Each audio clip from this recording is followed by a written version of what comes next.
What's up, y'all? It's D, about to react to this video by Blackie Speaks. It's titled, Tyler the Creator is Facing the Reality of His Fan Base. Oh, I'm assuming this is regarding backlash he's been getting recently. People have been telling me to react to his past tweets. Apparently, he's been tweeting some wild stuff, and it's, resurfaced. So, yeah, we're going to see exactly what's going on and what he's been saying. Let's watch. Now, Tyler the Creator is currently experiencing one of the harshest realizations any artist can face. The reality of the audience he built. If you've been on social media these last few days, you've probably seen Tyler the Creator's name getting dragged all over the time. Oh, this is Tyler the Creator deleting his anti-black tweets while people post screenshots of them.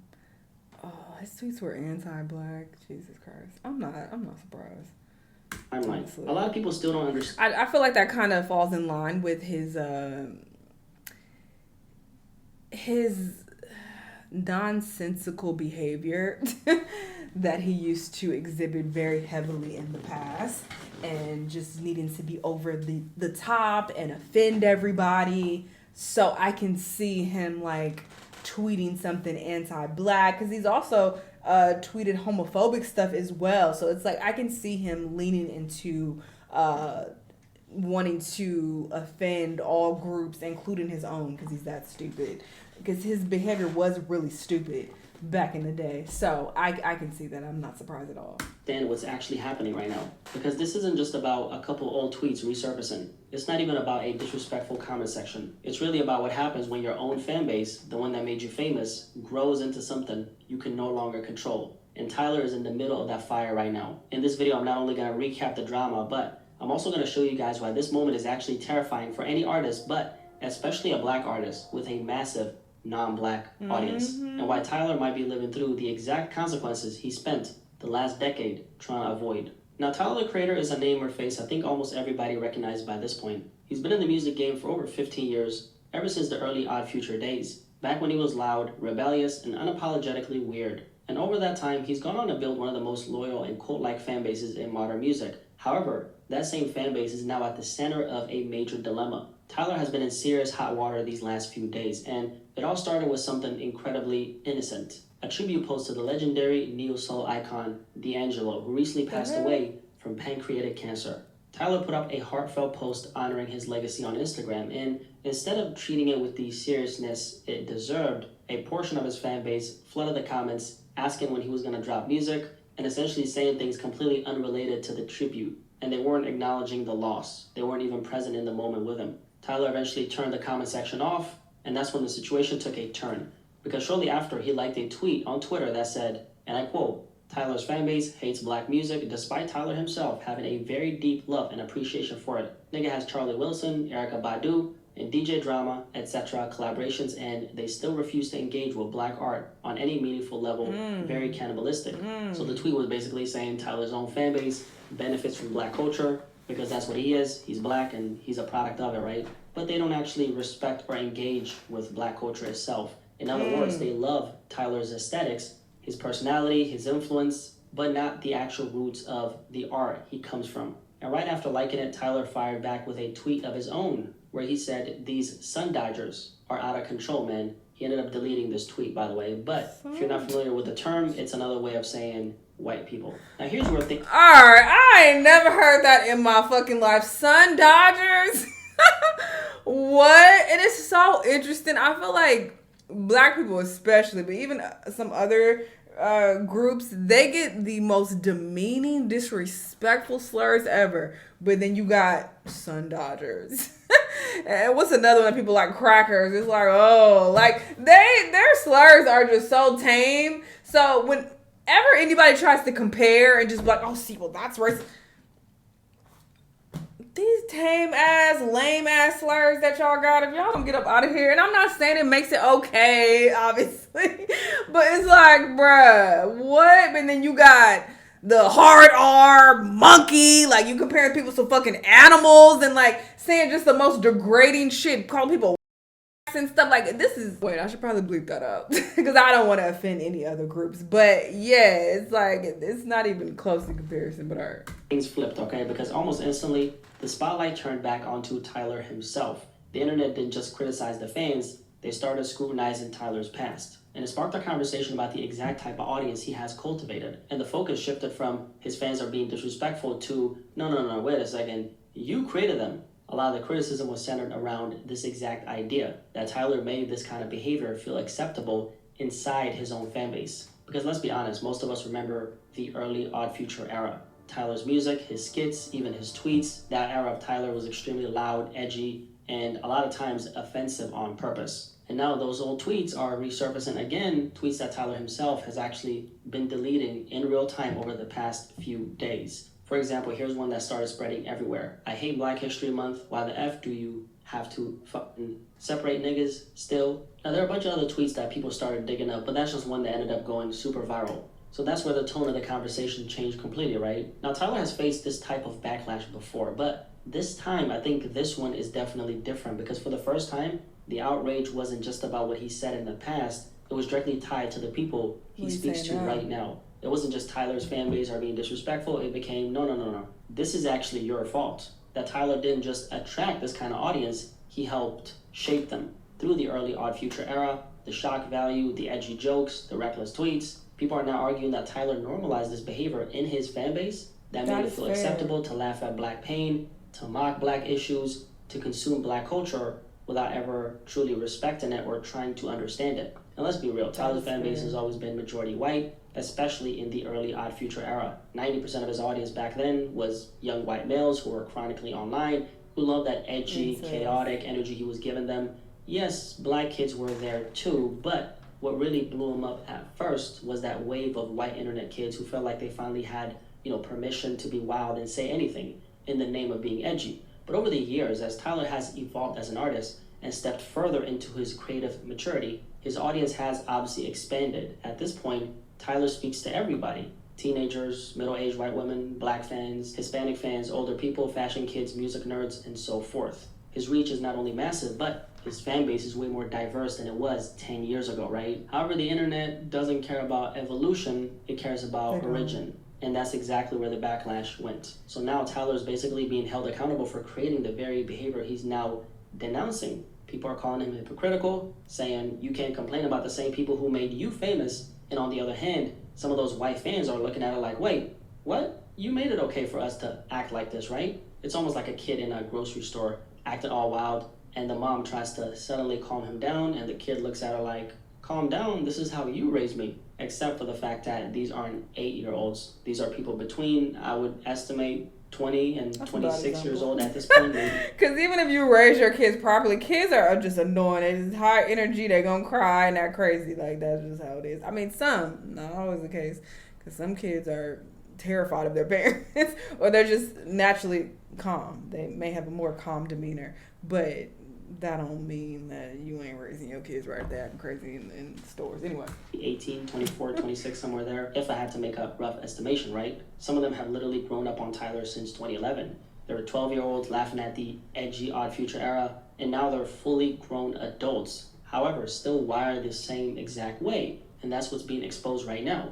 So Tyler is now being forced to face the reality that's a very big part of his own creation. But at the same time, this isn't something he can fully control, right? These are real individuals making their own decisions about how they choose to show up, regardless of whether Tyler contributed to shaping that behavior during his younger years. The truth is, Tyler is 34 years old as of today, right? He's not the same man he was back then when Odd Future first blew up. He's evolved into something. Oh my God, he was 24 saying that? Because it said, it said that tweet was from like 10 years ago. So you were 24, 25 making those comments. Even if you were trying to be edgy, it's still a very stupid comment to make. Far more intentional, thoughtful, and artistically refined. Because like many Black artists, Tyler didn't just make music. He became an entry point into Black culture for an entire generation. And at the same time, he became a home for Black kids who never felt like they fit anywhere. Too Black for the white kids and too white for the Blacks. Earl Sweatshirt said that once. And it stuck with a lot of people, including myself. Artists like Tyler and Earl, right, have become more than just celebrities. They became a voice for people who never had one. But here's where things get complicated, because the same people Tyler represents racially are not the same people contributing to his pockets monetarily, and that matters because Tyler isn't just an artist. He's a black artist, and the black experience comes with a very specific type of way and responsibility. You don't just stay a musician for long. The moment you start influencing the culture and the world, you unintentionally become an educator in a lot of ways, or a reference point, if you will, an entry point into blackness itself, especially for people outside of it. And a lot of non-black kids grew up on Tyler, not just because he was wild and unfiltered, not just because he was saying things they couldn't say, but because he gave them access to a world they were never fully a part of. But that's where things get a little bit blurry, right? Because in Tyler's early years, his entire identity was built on, I don't care, I can say whatever I want. And when you build your brand on that, you naturally remove the boundaries for the people supporting you, and people stop knowing what's satire and what's an actual reflection of how you view your own people, right? And once that line is gone, they stop treating it like art and start treating the way you move like permission. And to Tyler's own flaw, I don't think he fully understood the weight of that back then. He was just being himself. He wasn't trying to be a cultural ambassador. But as he evolved, his music I don't think he evolved. was being himself. I think he was just looking for attention and validation. Like he said, he wasn't accepted by black kids, and the white people didn't accept him either, whatever the fuck. So he just felt like, I just want to be accepted by everybody. Let me be edgy. Oh, this is getting me laughs and getting me attention. Okay, let me keep saying edgy shit and doing edgy stuff and saying offensive stuff. Oh, look, they like me, guys. Like, that's how it comes across. Like, he was just super corny, you know? And I like some of his music, don't get me wrong. But that's definitely what he was doing. So I don't even think he was being himself, if we're being honest. As well. And Flower Boy in 2017 was the turning point. That was the album where everything shifted for Tyler. The first time he fully embraced vulnerability, softness, introspection. And that was also around the time he seemingly came out the closet, right? With lines like, I've been kissing white boys in 2012. Even this antic, like, I don't think he's actually gay or he's done anything gay, to be honest. That goes back to me feeling like he's doing this for attention. He's always done this for attention. Well, maybe he was. Who knows? I don't know this nigga's life. But that's just my perception of it. Where Tyler became the embodiment of the same freedom he once used to mock. And that's something a lot of artists struggle with. You lean into something early on to stand out, and you attract people who fall in love with that version of you.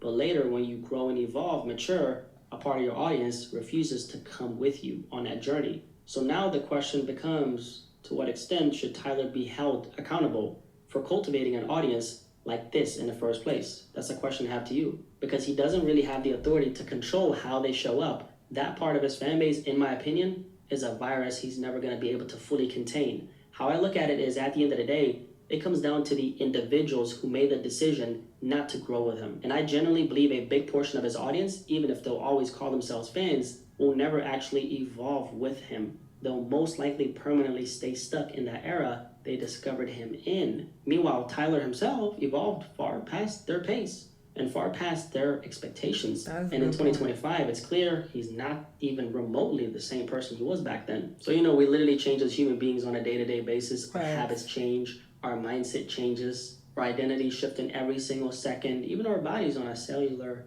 level, right? And Tyler's evolution as an artist has shifted completely from where he started. And he obviously knows that. But to his own right, he refuses to be caged into a version of himself he's already outgrown. And the truth is, Tyler is never going to be able to fully escape the accusations tied to the fact that he once mocked his own people back then, right? Even if you looked at it as he was trolling, or if you looked at it as he was hateful, doesn't really matter, right? At the end of the day, he helped lower the boundary for how far his own fans felt like they could go. And the reality is, that is a part of his story, history now. No matter how uncomfortable that past may look in hindsight, at some point you still have to face the reality of your own creation, even if you're no longer that person anymore, right? And no matter how much criticism he continues to get, I truly believe this is a battle Tyler will always have to fight. And the only real way to fight it, if you ask me, is not by debating the internet, which he's obviously not doing right now, but it's by firmly reminding the world and himself that he is not the same man he once used to be. I agree. Well said, Blackie. And I hate this name since we on the topic. I feel like that's also odd that he got this name as Blackie Speaks, because now these non-black people are going to be like, hey, Blackie. And it's like, why would you have, whatever. I don't know this nigga.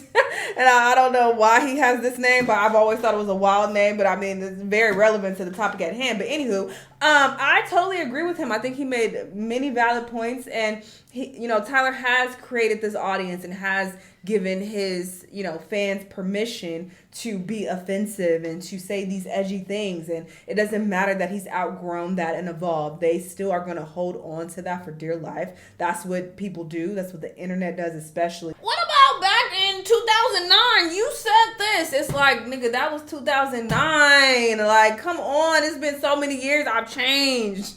My opinions on things have changed. I've matured. Like, hello. But, the internet does not understand that. And especially if this is what, got him really popular in the first place, like, people are going to hang on to that for dear life. And, I mean, he still is a bit edgy. And, so I feel like people can still have the mindset that, oh, he's this crazy, edgy, offensive person, because he still does kind of lean into that from time to time. Like, he gives them doses of that for sure. It's just not to the degree like it was when he was much younger, but it's like, it makes sense. This man is in his 30s now. Like, he's not the same person. So, I mean, I get that. You should be given room to grow and evolve, but when you're saying things like that offensive and you're being that disrespectful, especially to your own race, can you really get that mad when these fans are throwing that right back at you? And apparently these tweets were from like 10 years ago, but that doesn't matter. You still were a coon at one point. So you kind of have to deal with that. You made your bed, you lie in it. So I don't know. Y'all let me know what y'all think, though, and I'll see y'all in the next time. Bye.